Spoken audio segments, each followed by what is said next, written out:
pour conclure, et qu'on ait un petit peu de temps pour échanger, donc les atouts d'Agriconfiance, vous l'avez compris, et ma dernière diapositive, elle commence par, évidemment, ce que vous mettez, qui est vraiment la nature des coopératives, c'est que vous faites forcément du local. Donc ça, c'est à mettre en avant. Il y a un volet qui est derrière, qui est fort, c'était le pilier social, c'est la répartition de la valeur. Je suis en lien avec l'agriculture directement et j'ai toute la filière. Et donc ça, évidemment, ça permet de faire une traçabilité. Donc évidemment, derrière, il faut être impeccable, garantie d'hygiène, etc. Il ne faut plus d'incidents tels que la fraude à la viande de cheval. Et puis, voilà, il faut, et sans doute que ça c'est bien ancré, il faut aller fortement sur toute l'alimentation durable. Donc le respectueux de l'environnement, ça, vous avez vu les jeunes générations, pour eux c'est un prérequis. On doit préserver la planète de demain. On voit dans des enquêtes d'Ethicity que la biodiversité, ça c'est parce qu'on en a parlé, mais c'est aussi parce qu'à l'école on en parle beaucoup, c'est ce qui progresse le plus à l'intérieur des thématiques de l'environnement.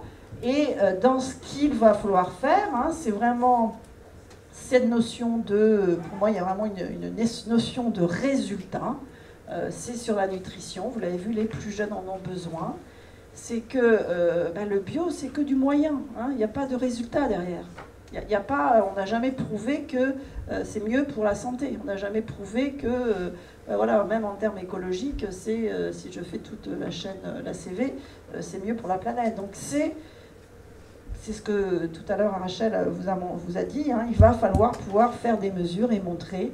Et pour moi, c'est important en effet de dire qu'il y a moins de pesticides, il y a peu de résidus de pesticides. Et pour aller un petit peu plus loin, d'aller vers de la densité nutritionnelle. Je peux vous citer voilà, les nutriments où on sait qu'en France on a des risques et qu'on n'en consomme pas assez. Il y a les fibres, ça c'est clair, on en consomme très peu. Il y a la DHA oméga 3 pour les femmes enceintes et des vitamines. Alors des vitamines B6, on mange moins de viande. Il y a des vitamines qu'on ne pourra plus consommer si on en mange peu. Donc si on mange peu de viande, autant que voilà, la viande qu'on a dans l'assiette soit plus riche. Mais évidemment, ça, c'est coûteux parce qu'il faut pouvoir le mesurer. On ne peut pas communiquer positivement parce que le règlement INCO ne le permet pas. Mais c'est pourtant vers ça qu'on doit pouvoir aller. Donc les enjeux de demain, vous le savez, il y a vraiment cette notion de connexion, de digital. Vous savez que le tort que ça peut faire un lanceur d'alerte sur les réseaux sociaux, c'est pour ça qu'il faut réagir en étant vraiment, en utilisant l'outil. Vous le faites de plus en plus et c'est remarquable, les agriculteurs le font. Il faut informer avec de la transparence, montrer ce qu'on fait pour qu'il y ait plus ce gap entre ce que le consommateur, l'image d'Épinal qu'il a de la fabrication du produit et la réalité. Donc il faut pouvoir le réduire en le construisant, évidemment en communiquant avec tout ce qu'il y a autour, en allant vers le lien social, la vente directe, ça continuera de se développer, il y a de plus en plus d'actions sur le terrain, et puis évidemment être le plus proche des critères d'alimentation durable. Voilà, je vous remercie.